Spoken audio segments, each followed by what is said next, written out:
Several Seahawk veterans cashed in on Friday. What does that mean for the roster and salary cap for the Seahawks? Find out in our latest edition of Locked On Seahawks. You are Locked On Seahawks, your daily Seattle Seahawks podcast. Part of the Locked On Podcast Network, your team every day.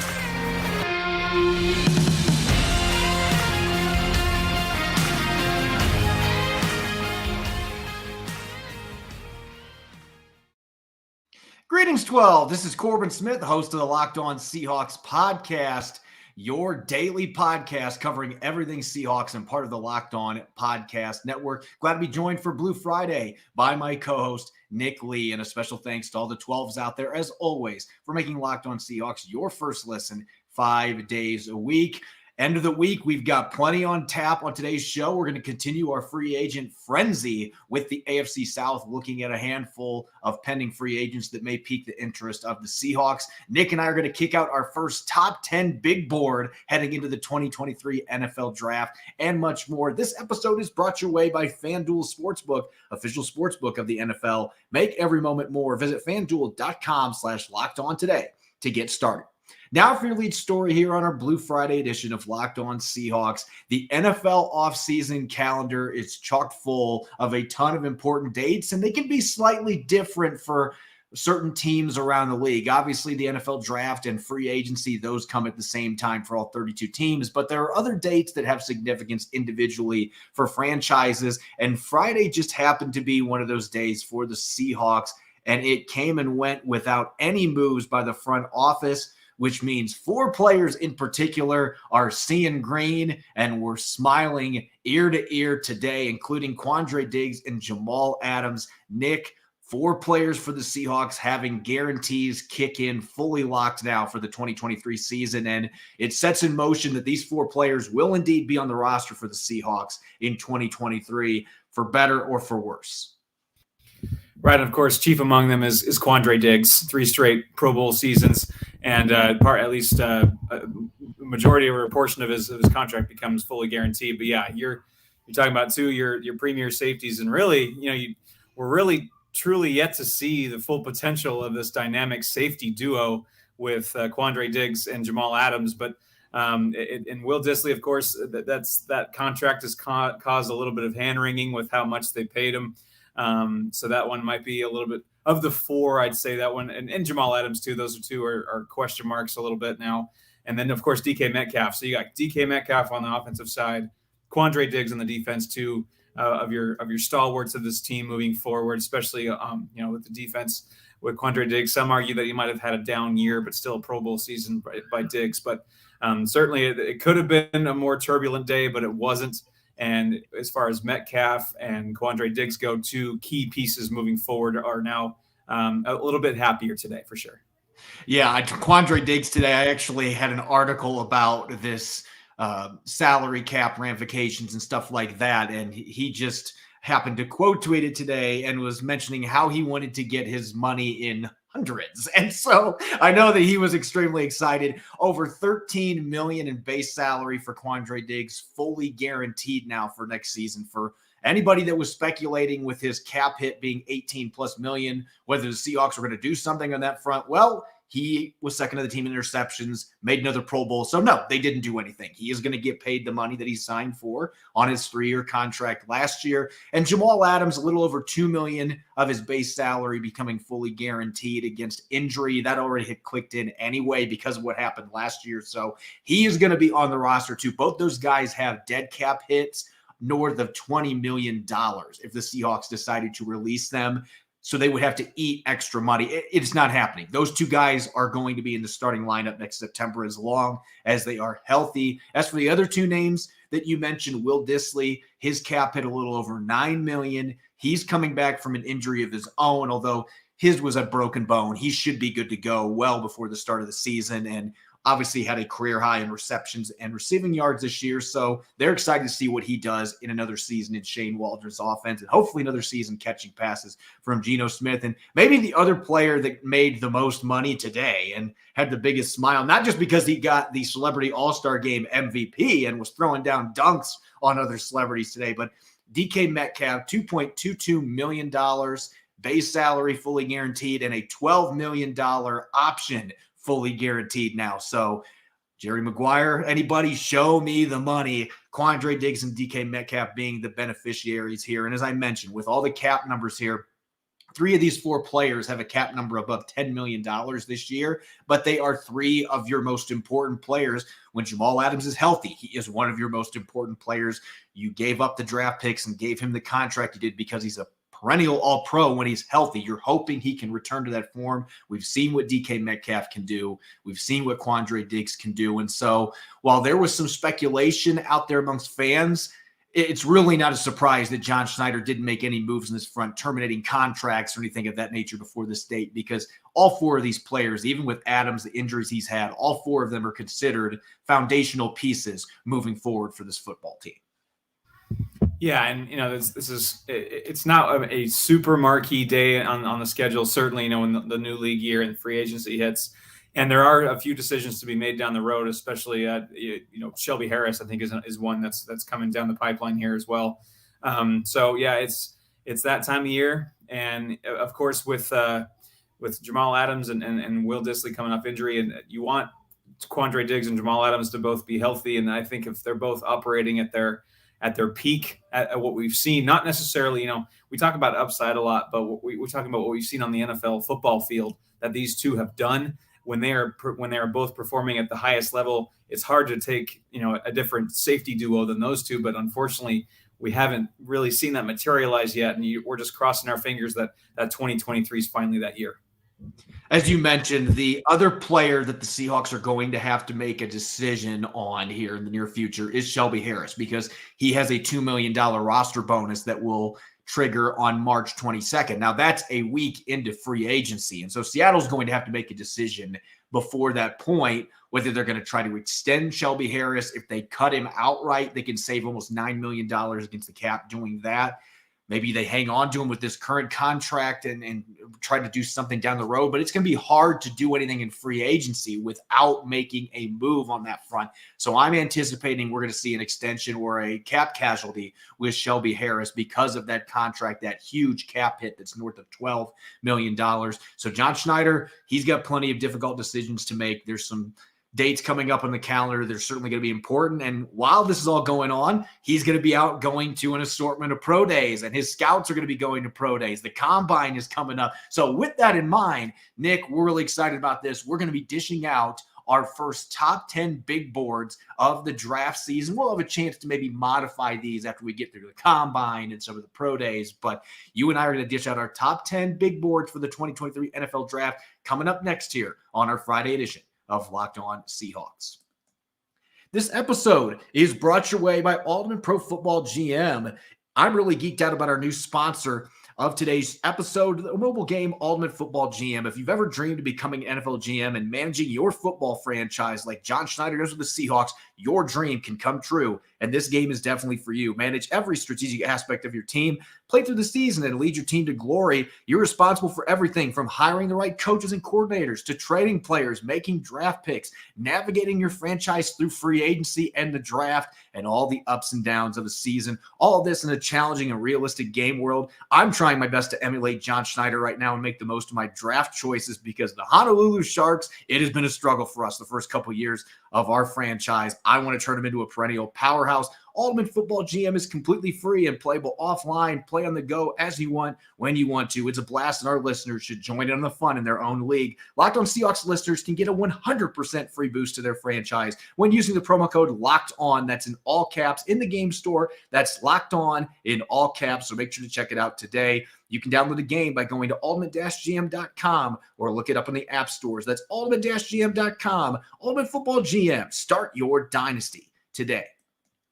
You're listening to the Blue Friday edition of Locked On Seahawks. I'm your host, Corbin Smith. Glad to be joined in today's show by my co-host, Nick Lee. And a special thanks to all the 12s out there, whether you're listening in Idaho, you're listening in Utah, or you're across overseas listening in London. We greatly appreciate you making Locked On Seahawks your first listen 5 days a week. Nick, the last couple times that we've gotten together on this show, it's been all free agency oriented for the most part. And I know that you've been chomping at the bit a little bit to to talk some about this upcoming draft because, the Seahawks have 4 picks in the first 52. So this is a very critical draft for the Seahawks after making the playoffs. They want to take that next step forward. And to get into this draft process, now that we've got the combine coming up soon, we've got pro days set to kick off across the country, it's time to dish out our top 10 big boards. And I'm going to give you the mic first because you have been itching for the opportunity to talk about some of these prospects. And, oh, by the way, Seattle's got the number 5 pick, so they're going to have a chance to get some of these players if they want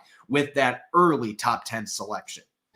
Yeah, I certainly hope with a number 5 pick, if they stay there, that they take one of these 10 players we talk about today.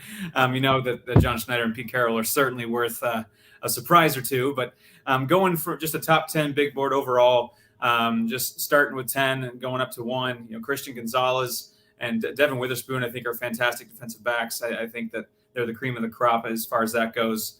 Quentin Johnston is the receiver out of TCU. I think he's got star potential. He's got a little. I know it's a low hanging fruit with the number he wears and kind of his hair. The DeAndre Hopkins type. I think he really can get there. And Tyree Wilson is a guy I've seen a lot mocked to the Seahawks at 5. Would not shock me one bit if the Seahawks are at 5 and, those consensus top 4 or 5 guys are taken. That Tyree Wilson is a Seahawk. Miles Murphy, I just like the versatility along the edge and on the defensive line there. And like I said before, I'm really, really, really hoping the Seahawks go a lot really heavy on the trenches, especially along the defensive line. Paris Johnson, another one. Not that I expect the Seahawks to take or be interested in a ton to use that top pick in Paris Johnson, but I think he's probably the top tackle in this draft. Another kid from, I think, is Northwestern is up there as well. And then the consensus top 4, in my opinion. And it's a real bummer. I'm still steaming at the last the week 18 result between the Texans and the Colts because now I'm thinking, the Seahawks are at 5 and they have these top 4 guys that are probably there's a likelihood that they're not going to be there. Number 4, CJ Stroud. I think he's got all the tools you want in a quarterback. He's got he's been battle tested. I get the Ohio State stigma. Justin Fields might be starting to buck that a little bit. But I think he just has all the traits you want. Will Anderson is one of the freakiest athletes, certainly on the defensive side of the ball in this whole draft. He's got the production. He's faced top tier talent in the SEC. They're pretty much NFL minor leagues at this point. And Bryce Young, I was a little on the fence with him, honestly, until I watched the Sugar Bowl. The Sugar Bowl really pushed me over the edge. I just was worried about his size, a little bit, but just watching how electric he was in that Sugar Bowl, the accuracy, just the playmaking ability, so tantalizing.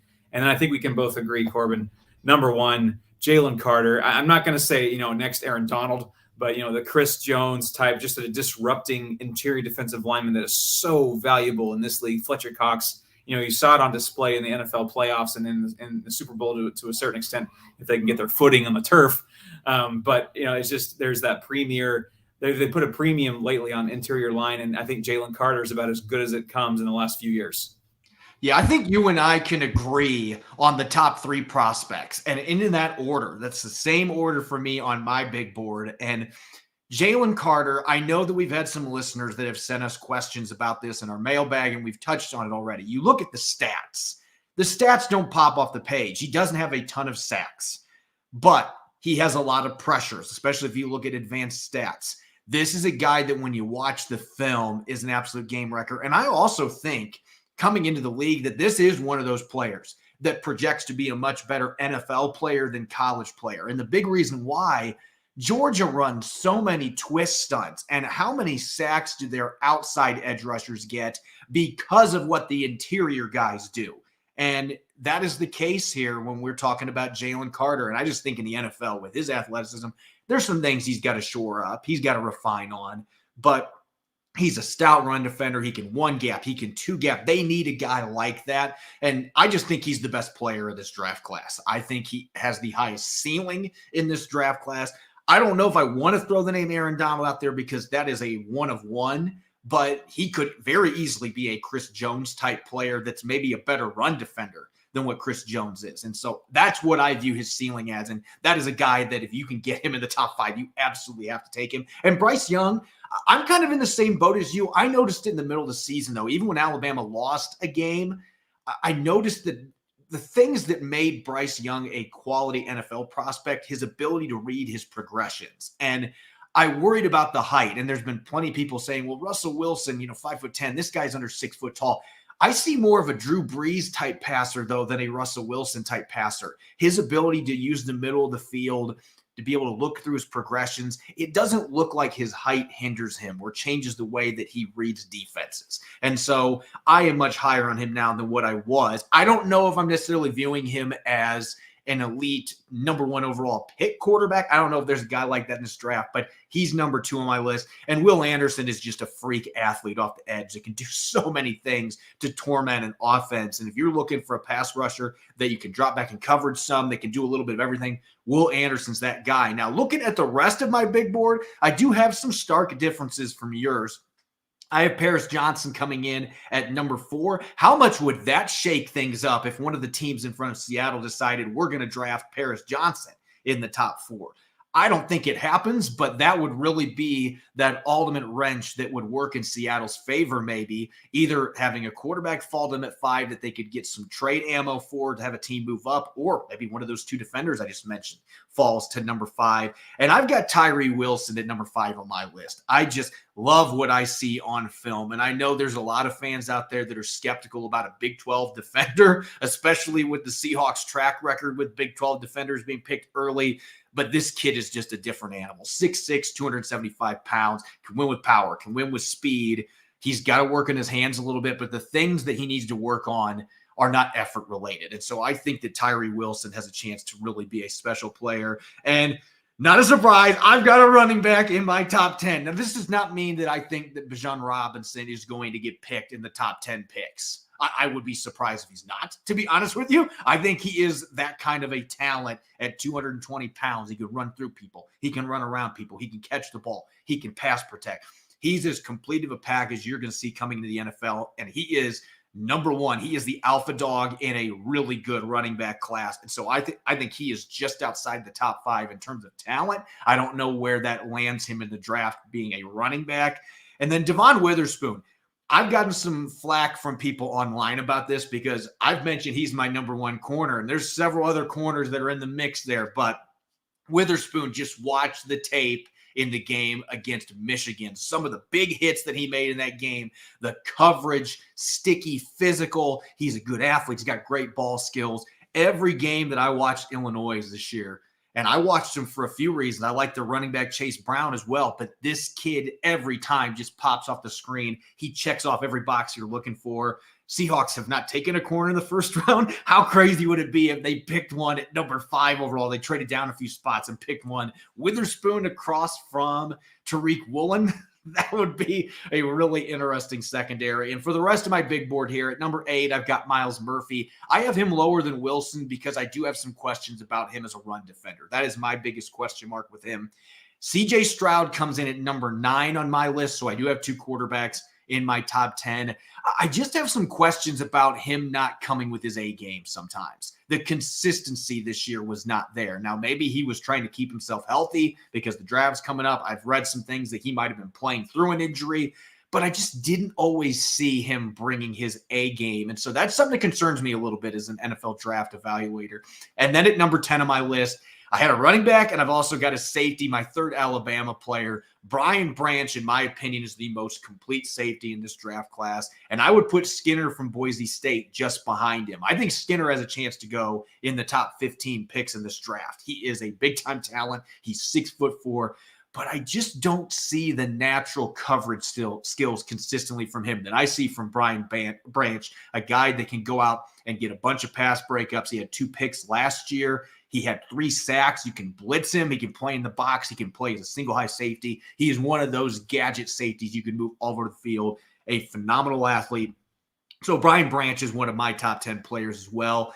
And Quentin Johnston from TCU would be just outside. He'd be my number 1 receiver at pick number 11. But this is our top 10 big board. Yeah, and if we're going, bracketology, Joe Lenardi, the first one out for me would definitely be Brian Branch. I'm a huge Brian Branch fan as well.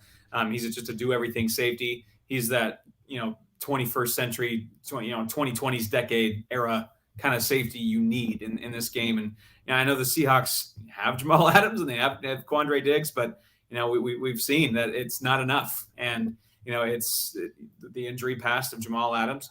Quandre Diggs isn't getting any younger. You got to have a guy that he's pretty much an ace in the hole. It would be Brian Branch. So I'm not saying the Seahawks should take him at 5, but if they somehow scored him, later on, that would be a fantastic coup, because he's easily one of the best, if not most complete, defensive backs in this whole draft. If he somehow was there at number 20, I think John Schneider would at least consider him. I don't view him as a player they would pick at number 5. Bijan Robinson is not going to be in that mix. Now, if he falls to number 20, I have learned never to count John Schneider out drafting a running back early, especially with Rashad Penny heading towards free agency again, as is Travis Homer. I would be stunned. Even I would be stunned if they did that. But he is that kind of a talent, though. Him and Ken Walker III together, he'd be taking football back to 1980 with that. I don't want to get that energy out there too much, because then John Schneider probably will do it when we get to late April. So anyway, we'll have a chance to hit those big boards again later in the offseason as we get closer to the draft. And I'm sure with the combine and things like that, those don't sway my top 10s that much at the end of the day. I look at the football, I look at the film and what I see. But if you have a guy that just totally torches the combine, you can climb into the top 10 potentially. And so we'll have plenty of time here to revisit those top 10 big boards as we go. It's time to get back to free agency, because that's much closer to happening than the draft. The beginning of the league year coming up on March 15th, we're going to continue our free agency frenzy, looking at the AFC South division and talking about a few from that might be. We'll get to those picks coming up next year on our Blue Friday edition of Locked On Seahawks. This episode is brought your way by FanDuel.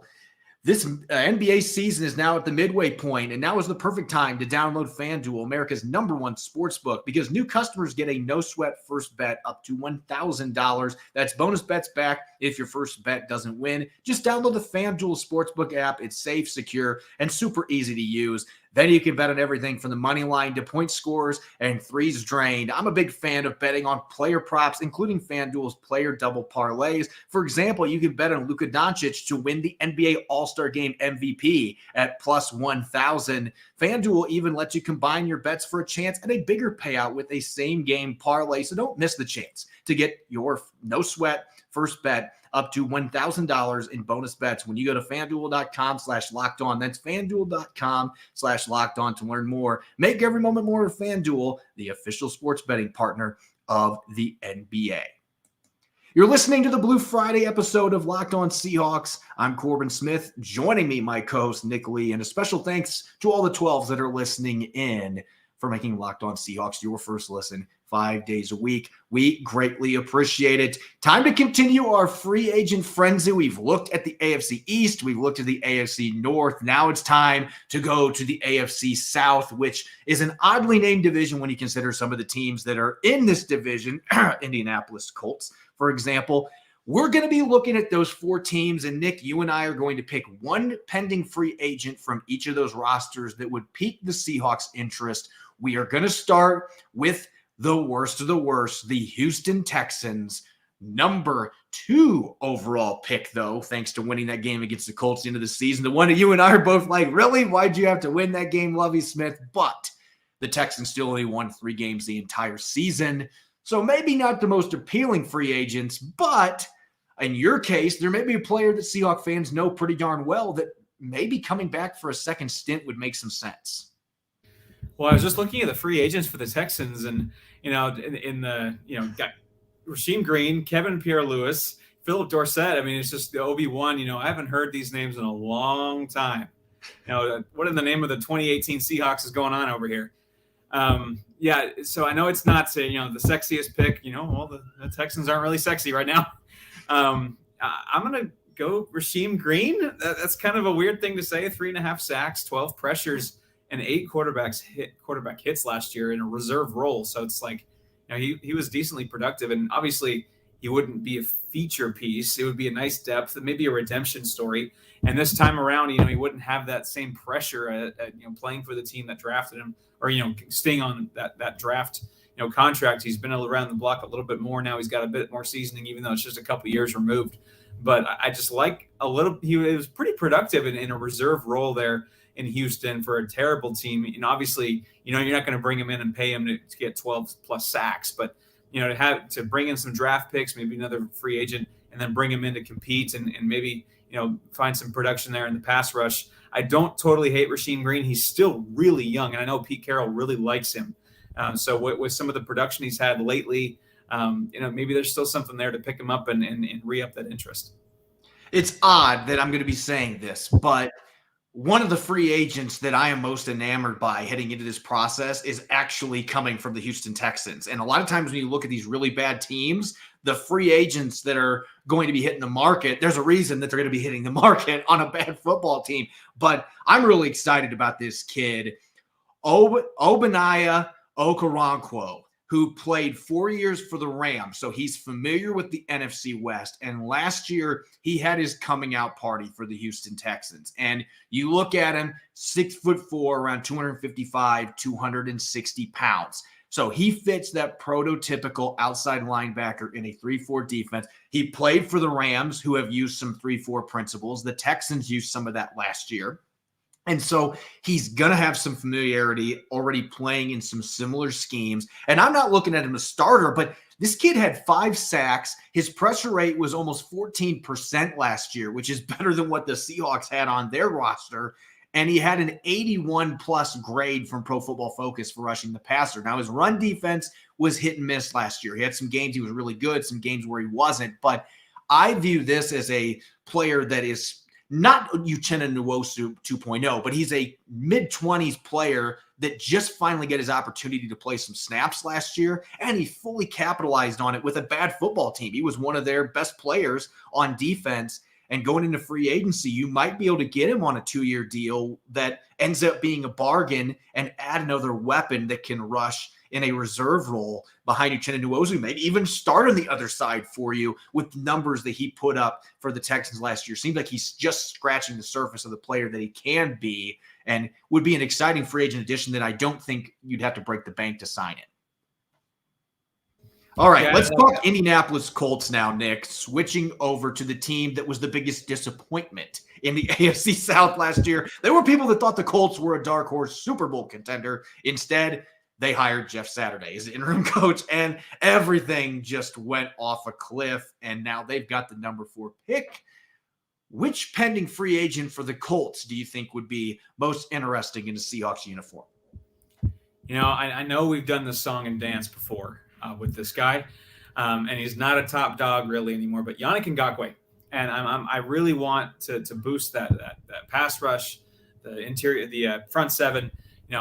We're going to pounding the table for offensive line and front seven on defense in this offseason. And there's still something there, obviously, because 19.5 sacks and 39 quarterback hits in the last 2 years, that's not nothing. And so Yannick Ngakoue is still making plays, and he will just barely be 28 years old when the next season starts. So, yes, I know we've done a little bit of the song and dance with him in past off seasons. But really in the last 2 years, he has come on and said, yes, I'm still very, very much a productive pass rusher, even if he's not, a Pro Bowl premier pass rusher anymore. I think he's a guy that can come in here and give you 8-9 sacks, which will be perfectly great with some of the other pieces the Seahawks have around him, hopefully some draft picks too. But yeah, he's still he's on the right side of 30 still, and almost 20 sacks in the last 2 years. Give me Yannick Ngakoue. I would worry about the cost potentially getting inflated on that from a scheme perspective. But like you said, the sacks are there every year. The guy gets after the quarterback year in, year out. And he's been a player that we have been asking the Seahawks, pleading the Seahawks to sign for, I think, like 10 years now, basically since he ever became available with the Jaguars. Like, bring Yannick Ngakoue in. I got to go to the linebacker position, though, with Jordan Brooks potentially missing a large chunk of the upcoming season. Cody Barton's going to be a free agent himself next month. Bobby Okereke is one of the most underrated linebackers in the NFL. He's a tackling machine, 148 tackles last year. and he makes impact plays. This is a guy that gets a lot of tackles near the line of scrimmage. He gets into the backfield. In the past, he had some blitzing skill as well. They didn't do that much with him last season, so he didn't have many pressures. I think he only had 4 in the season, but he had 4 pass breakups. He's been solid in coverage. He's a little smaller linebacker. He's in the 235 range, but he plays much bigger than that. He plays like a thumper. He's cerebral. He gets downhill. He diagnoses plays really well. And he might be a player just because he doesn't always do the flashy things. He might be a player that you can get on a 1 or 2 year deal that you don't have to break the bank on. He's not an all-pro or Pro Bowl linebacker, but I could see him being a Pro Bowl caliber player because the guy goes out and he just produces year in, year out. Still a pretty young player. Would make a lot of sense. Even with Jordan Brooks, if he comes back beginning of the season, Jordan Brooks and Bobby Okereke playing next to each other would be a lot of fun. And this is one of those guys that I think can play in a 4-3 as well as a 3-4 defense because he can do a little bit of everything. He's just a really well-rounded middle linebacker for today's pass-happy NFL offense. Can also get after it on the run game as well. Let's go down to the division champions and the team that took Patrick Mahomes and company down to the wire, the Jacksonville Jaguars. And they're in a position now where they're not necessarily going to be having a lot of big name free agents hit the market. They're going to be able to re-sign them. They still got some cap space. At the same time, there might be some quality rotational pieces that become available for teams like the Seahawks to pluck away from a quality playoff team. Yeah, it was tough to gauge some of this because they do have a couple of quality pass rushers that I think will be on the market. But for me, the pickings were a little bit slim after that, and I do like JaMychal Hasty, running back, just as obviously not a number 1 or maybe even not a number 2 guy. You know, certainly not a 1A or 1B guy, but definitely a guy that can be versatile in the backfield. He has 43 receptions in the last 2 years, so you know he's got some good hands out of the backfield. Can be there on third downs. He can be a good third down back, and he also can return kicks. He's returned kicks a little bit for the Jaguars as well. So good. Versatile, lower end running back that can give you some depth and some carries if the injuries pile up, which, with the Seahawks, the injuries have piled up plenty on the running back side because they're used heavily. But JaMychal Hasty is certainly not, a premier running back, but as far as depth goes, you could do a lot worse than him, especially with his ability in the pass game on third down. And he's a pretty good zone scheme runner as well, going back to college and playing with the 49ers when he first came into the league. And so schematically, it would make a lot of sense. Now, you mentioned pass rushers. There is one in particular that I've always had. I'll say I've had kind of a soft spot for him since he came into the league, and his production's been up and down. There's been a few injuries sprinkled in there, but Dawuane Smoot is a player that I think has enough positional versatility that he can play in a 3-4 at 265, 270 pounds. He has played some snaps in his career as a 3-tech. Not a ton, but he's played some, and he can also play outside. He's a good athlete, and he gets after the quarterback consistently. The last 3 years, he's had at least 32 quarterback pressures, including 50 in 2021. That's really the number that I look at, and there's been some sack production the last 3 years as well. So it's not like he's one of those guys that gets a boatload of pressures and then gets 1 sack. This guy gets to the quarterback. He's disruptive. His run defense, on the other hand, has been very shaky, up and down. So that might make him an unappealing player, especially when you consider the Seahawks issues they had last year. At the same time, I've seen enough on film to suggest to me that with a different coaching staff, maybe a change of scenery, that this is still a guy that can develop into a steady run defender to go with the pass rushing that he's had the last 3 years. And I just look at him as a guy that could be a little bit of an interchangeable piece for the Seahawks on their defensive line in this hybrid 3-4 scheme where they still do some 4-man fronts. He could do some stuff on pass rushing downs, rotating inside as well. Let's finish up the division. Another team that was disappointing last year, but at least they had injuries to blame for it for the most part. The Tennessee Titans. And Nick, I admit, when I looked at their free agent list, this might have been the best overall list in terms of talent that would make sense for the Seahawks to go after in this entire division. Maybe they didn't have the best player in this division to sign, but overall, this is a pretty interesting free agent crop, and they've got some cap issues, so a few of these guys may be available. Yep, and I'm going to hit the front seven, the pass rush hard, and the trenches hard. Yep. And here we go again with DeMarcus Walker out of the Tennessee Titans. I really like him, and so does Pro Football Focus, in fact. He had a 72.8 overall grade and pretty solid grades when you talk about pass rush versus run defense. According to Pro Football Focus, 32 pressures, 16 hurries, 8 hits as well, with a 7 sacks. So pretty darn productive, pass rusher, defensive end. So again, another guy that I think would, all the guys that I've talked about at least, would probably be your best option as far as a defensive end. And he kind of can switch a little bit. He's got a little versatility with his size and what he's done for a couple teams. So just with the production and some of the peripheral grades that he got this year, I think he would be a great fit. And he's not a liability against the run too, which I like you mentioned, there's a few guys on here who would be a great fit with the pass rush, but maybe a bit of a liability against the run. I think Walker would not be, whether he's maybe not elite. I think he's one of the more complete defensive ends, without being super top tier, that I think that the Seahawks might have a chance to get in free agency. Walker is on my short list for edge guys because he has played in a 3-4 defense for most of his career. He started with the Denver Broncos and he played for Vic Fangio. So there's some reasons why you would believe the Seahawks would have some interest, especially with him coming off a season where he really turned the corner as a pass rusher.